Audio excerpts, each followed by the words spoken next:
Okay, hey everybody, it's Tripl-L here to do My Hero Academia. I gotta use this camera because, um, yeah, ran out of charge on the other one. Anyway, hey everybody, hope you're well, hope you're safe. Let's just get into it. Chapter 405. What do I have to say about the chapter? Overall, you know what? I think I like it more than the last two chapters. I think this is my favorite of the three Bakugo chapters so far, mostly because I get to see Bakugo bully all for one, and that's really what I'm here for. I have a lot of fun theories. I have a lot of things that I want to talk about. The chapter has a few narrative tricks, and I always love when there's a narrative trick. And when I say a narrative trick in this case, like it's all about there's there's when you're looking at it, you have to like always ask yourself, what does this thing add to the story? And then when you start looking at it like that, you can see what exactly is the intention behind certain movements and certain lines of dialogue. Again, like I always say, Horikoshi is a very technical writer, and I feel like you're seeing the technique come in here, especially for some of the things in the later parts. But yeah, overall, chapter 405. The good thing about this week is that there are a few textless pages, so we don't actually have to spend any time on that, and they're just face shots. I think we have like, what, 2 full pages of just flashback, so we don't need that. So we'll hopefully get through the video very quickly because there's not that much to discuss at this stage. If there's one thing I've enjoyed about the Bakugo chapters is that I have been able to save my voice slightly. Alright, without further ado, let's get into it. The big notes, we will talk about them as we get to them. Okay, so first page, nothing of value. Nothing wrong with that. I do very much enjoy though seeing Shigaraki just surprised. Take that, Shigaraki, screw you. So we move on, friends. Now this is by far the most interesting part, and I have to ask you guys, what do you think? Are ghosts real in Hero Academia outside of Vestiges? Are ghosts able to do this outside of Vestiges? I want you to let me know what you think down below, because when I see this, like what I'm thinking is hallucination. Now I talked about this when we were reading the spoilers, but really interesting here. See, if this was any other series, this kind of shot here where the ghost smiles or something like that. It smiles, and usually you'd be left wondering like, okay, was that actually a dream or was that actually the ghost? Like other series do that. Hero Academia, would Hero Academia do that? Maybe. But I don't know. If you want to be idealistic, you say that this is a ghost, because like if you say it's a ghost, you go into it and you can take Night Eye's words for realsies, right? But if it's not a ghost and it's a hallucination, then what are you really left with, right? Now, Horikoshi makes it worse by actually going flat out and saying, this is what I'm making my own hallucination say. Man, not many people would put this line in there to further muck up whatever's going on here. And it really puts us in a really interesting position. Is this Night Eye an hallucination or is it a ghost? And what does this mean for the future, right? Well, the big thing here is whether or not All Might's going to die. Now, if this is a ghost, we're having a situation here where Night Eye is saying that, yeah, this was the future. Now, again, remember, the problem with Night Eye's quirk is that him trying to fix the future, he was always unable to fix it. It's pretty much exactly what happens in Steingate. Unless you make a big enough change, this future is still happening. Now, one thing to keep in mind here, because this is how like timey-wimey this whole thing got. Izuku is not supposed to be in this timeline, as far as we're aware. Because Izuku was supposed to die at Overhaul according to what Night Eye saw. So, you're now in a situation, well, if Night Eye's been seeing the same world line, that means that when he saw All Might's death, he saw a situation without Izuku, because Izuku died at Overhaul. But does that really make sense? Do we get into a point where you still get the All Might being torn apart scene in a world without Izuku? Because in a world without Izuku, it means a world without One For All, because Shizaki killed it. Would we still be in this war for One For All and be at a point where All For One is being rewound without Izuku's involvement? So it gets really timey-wimey. Because if this is the man that does it, why do we, what situation occurs that we get into rewound All For One, right? How does that happen? Anyway, it's really interesting. But when it comes to All Might dying, we might have gotten past All Might being killed, but All Might sacrificing himself is still on the table. Would Horikoshi do it? Honestly, I'd rather he not. I want All Might to live. I want to be happy. I don't need death in a manga. I want to see people live. Alright, there's enough death in the world, right? That's how I feel about it. But if Horikoshi feels like he needs to make a statement, if he feels that there needs to be weight to this war, then taking All Might out through sacrifice is the way to go here. Now, there's other little things that happen in this scene. One of the funny ones is your promise is intact, which is right over here. The only reason that promise is intact is because All for One, ironically, is the one that prevented that promise from being broken, and then Bakugo. But yeah, no, one last thing on this page, and this is like the most important thing. This is what we've always been talking about.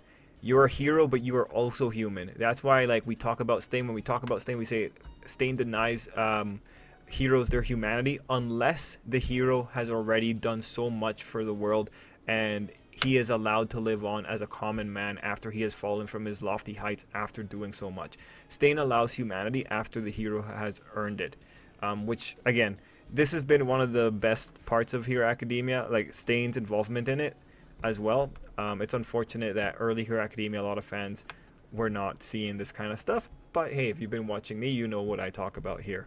No, overall, this Night Eye spot is very good, very technically competent. It brings up a lot of questions, and like one of the most elegant things here is if this is a hallucination, it's a lot of good things because it's like All Might is telling himself the things that he needs to be told, which is good.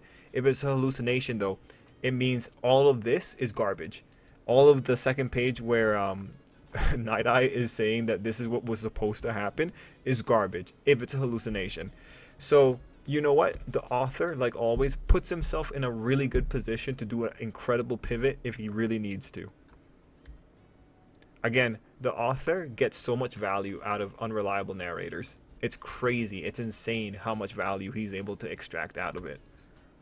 Okay, so we move on and we go into this page where people are reacting to Bakugo. I want to ask you guys, what is this that you see here? Like, is it something of Bakugo breaking off? I'm not too sure what that image was.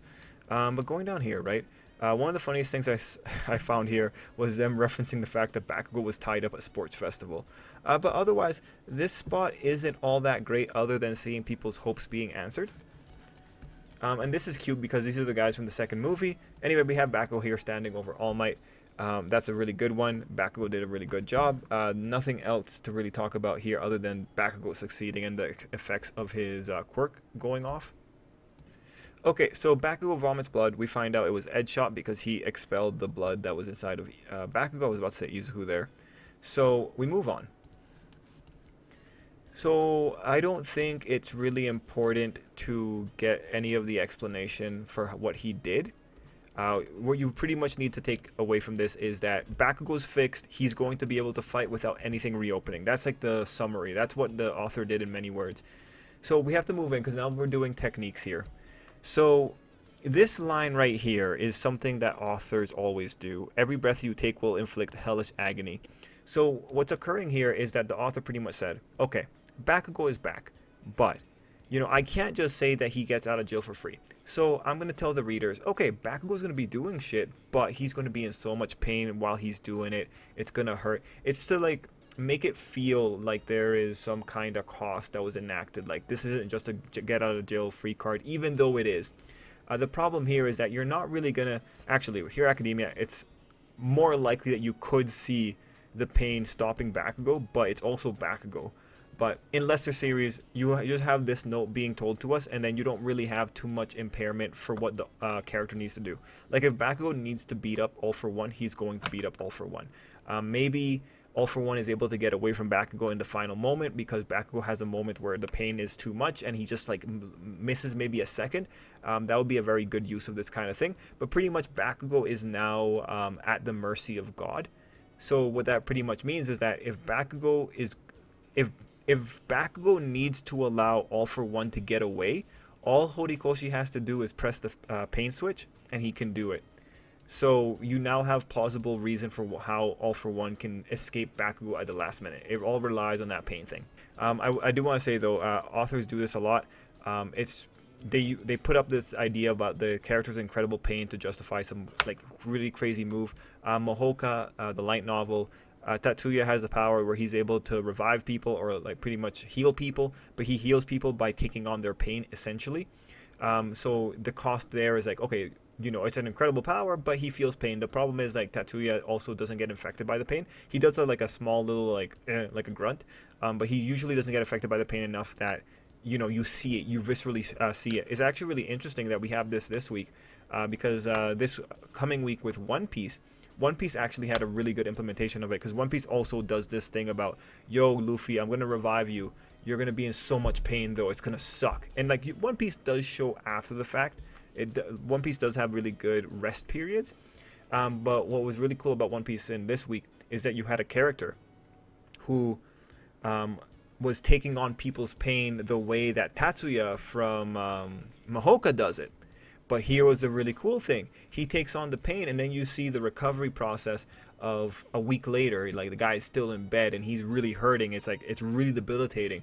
Like, when he takes on the pain, you really feel it, because it's like, shit, you're a really nice guy. So what really comes down to this is that this kind of technique works better the more you show the character suffering. And you kind of caught that from when I was talking about it earlier. It's all about like showing the suffering. The reason Mahoka doesn't have a really good implementation of it, has a more intellectual implementation of it, is because they don't really show the suffering all that much. I think this does a better thing with the readers, and readers are less likely to criticize it if they were going to criticize it.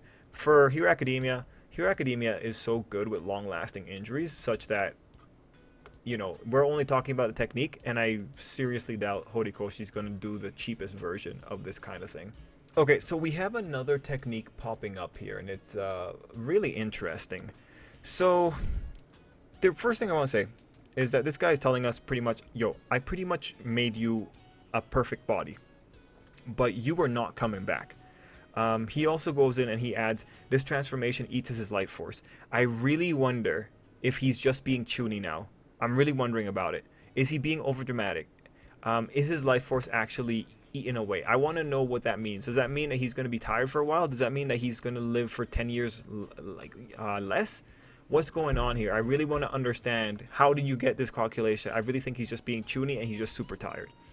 Anyway, you have the thing. The spark of life is not returning, even though, according to him, he succeeded at forcibly restarting his heart and lungs. Pretty much what we're seeing here is, actually, I don't understand what it's seeing, because like in the fan scans it was a little bit different. So he succeeded forcibly restarting the heart and lungs, but Bakugo's mind would not pick up again. And then you have this, you have a thump, and that tiny bead of sweat went off and brought him back. Actually, is it his brain? No, yeah, he was hanging out in the... started rushing through his bloodstream. So this thing went off. Okay, whatever. It doesn't matter. It doesn't matter. We ultimately have the line, what brought you back was the power you've honed. So this is, again, one of those parts where you have to ask, okay, Horikoshi, why did you go for this extra little bit of detail? Why couldn't you just stick it at, like, buddy guy, edge shot, pulled off the save of the lifetime and revived Bakugo. Bakugo came back all the way through. Why couldn't you do that? What do you gain in doing this? Well, what you gain here is you make the feat seem harder. It's a way of giving Bakugo the ability to do something about his own death. Like, what you have to say here is, only because Bakugo is Bakugo did he get to revive himself. You cannot cheat death in any other way. It's only because of Bakugo's efforts throughout the series and in his past that he came back. That's pretty much, it's only because Bakugo did so much with his quirk that he was allowed a miracle. So pretty much Bakugo earned his miracle is what they're trying to say. Although, like, now in the world of Hero Academia, you could say, well, if you wished hard enough, Bakugo would have come back. Or you could say, maybe the wish, all that wishing energy ignited the bead of sweat that brought Bakugo back. But then when you say, like, the wishing energy, you could be like, it all depends on where you move the tension of the chapter. If you have if you put the tension on Edge Shot, you can still do a wishing energy revival. You'd be like, Edge Shot's right there. He's about to fall apart in Bakugo's body because he's like burning through his life force or whatever shit he says. And then, you know, Edge Shot just gets like a second wind all of a sudden. He gets an idea. That idea came out of nowhere, and he goes and he revives Bakugo. Like, really, it all depends on where you want to put the tension, but what was most important here is that this reveals Horikoshi's thought process, and what he really wants to say is that Bakugo earned it through his efforts. That's what he's trying to say there. It's a very interesting statement to say, and it takes away a little bit from Edge Shot, but not really. Like, I mean, like, where this is really intellectual. You know, what, like, will the average fan, what would the average fan get out of this? I won't lie to you, I'm not the best person to ask about that, because, like, I don't think like kids on the playground. But I'm sure like those kids are gonna be like, oh yeah, Bakugo's so cool. Like he revived himself. This is gonna allow people to say like Bakugo revived himself. Yeah, it's cool. Or like, you know, it was a team effort. It wasn't just Bakugo being saved. He had to. It's pretty much the thing of not just being helped. He had to be willing to receive help. It's that kind of shenanigan that you have here.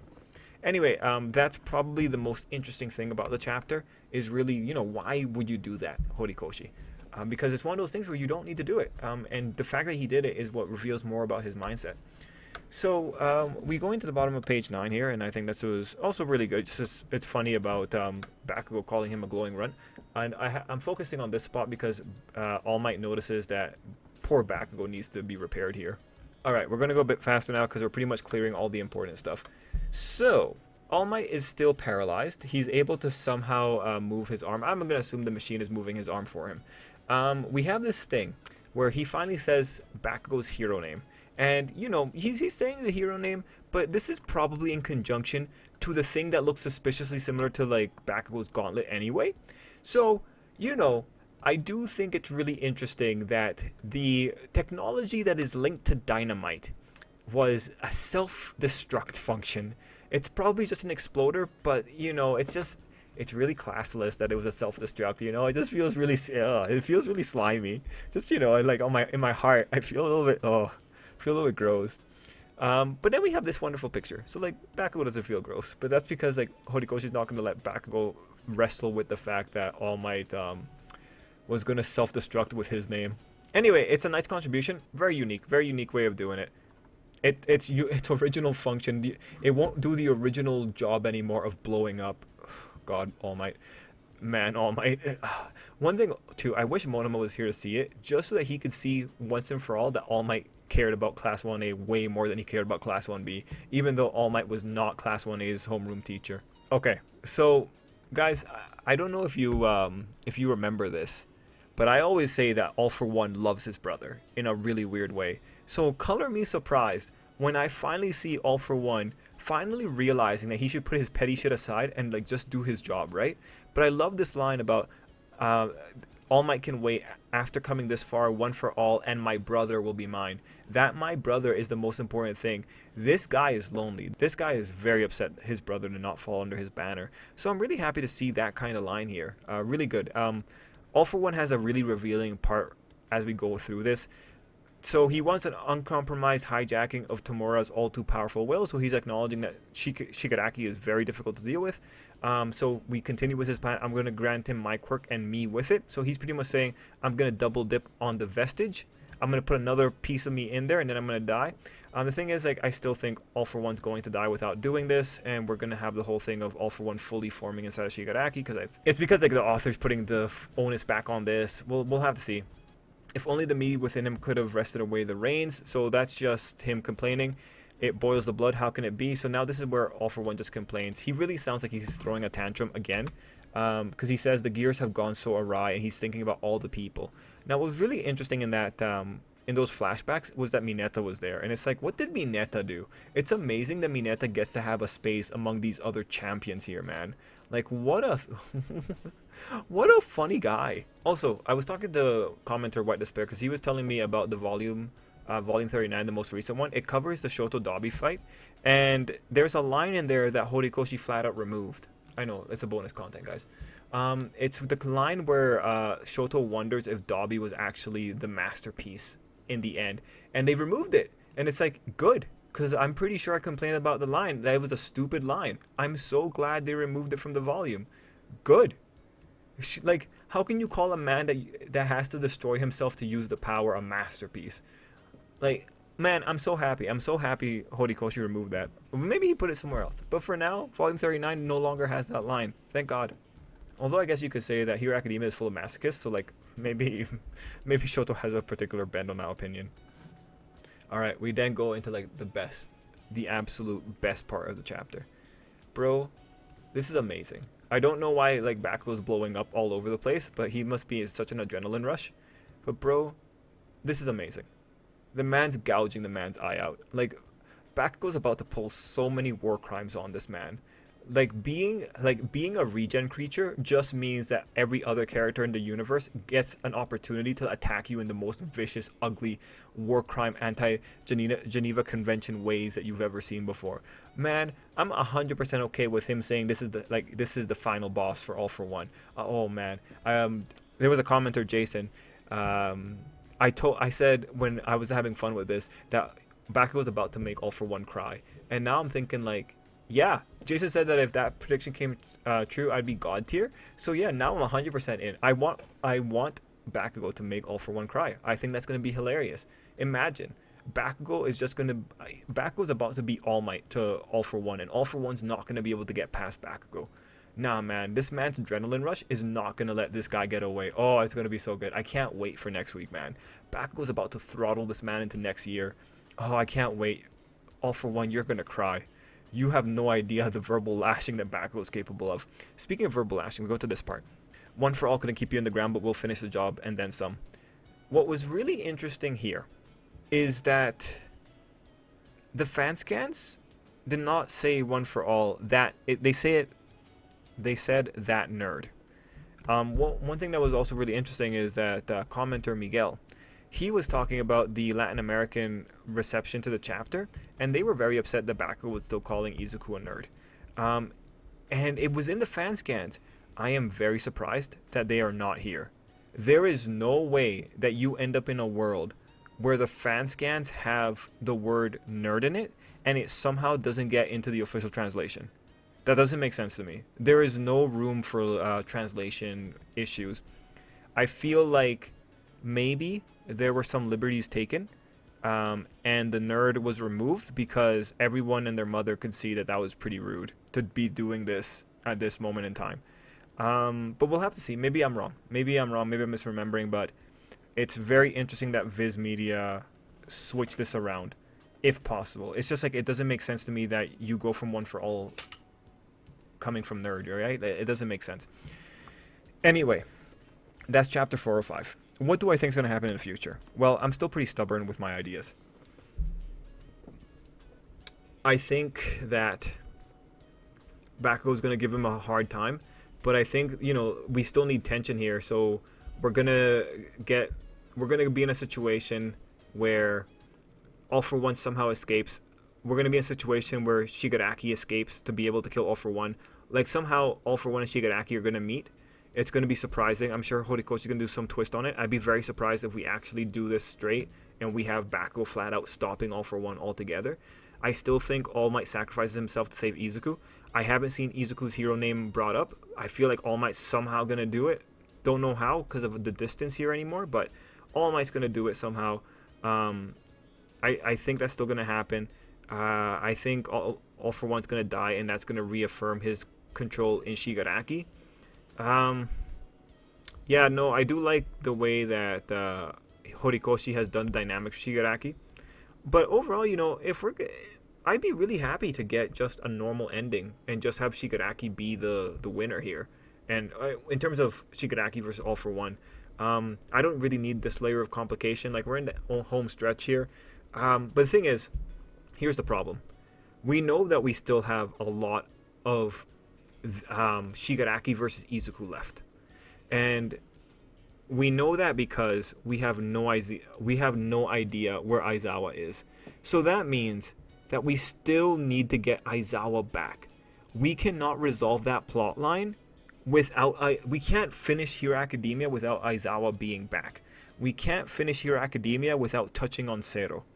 So those two elements, it's like the theory that we've been talking about since the beginning.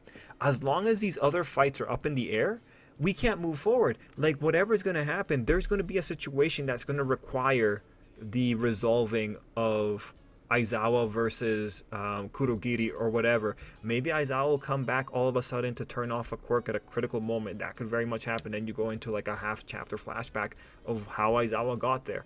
But this fight, unfortunately, because of the outstanding elements we still have, we know this fight is still going, like probably 20 chapters, still not going to be done unless we start doing one chapter per external event. I also believe Eri still needs to be covered here. And we still need a moment of hope from Hawks. So because of Eri's return here, like it's going to necessitate something that requires Eri coming back to revive a bunch of heroes to go back into this fight again. It's just a lot. That's why when we're looking at this, there's going to be another turn. We're not going to be on the Bakugo hype wagon for very long. Maybe 1 or 2 chapters, but we're going to be back in it. It's just the story has too many things. The same thing happens in One Piece for anyone that knows the One Piece structure. Luffy cannot win a fight until Zoro and Sanji have finished their fights. That's just how it goes. And it's the kind of same thing here. Izuku is not allowed to win until every other thing is done. The only times that this is an exception is if we're canceling a series, in which case they'll just put a little note at the end to say, oh yeah, this is what everyone else did. But that's not Hero Academia. Hero Academia gets to do whatever it wants to do. So just get ready for that. We still have a long way to go here until we have those outstanding elements dealt with, until Gashly shows up. But we are going to be here for a while. But I hope that it's going to be entertaining. All right. I managed to talk for a little bit longer than I thought, but guys, thanks so much for watching, and until next time, I hope you have an absolutely great day. Stay safe.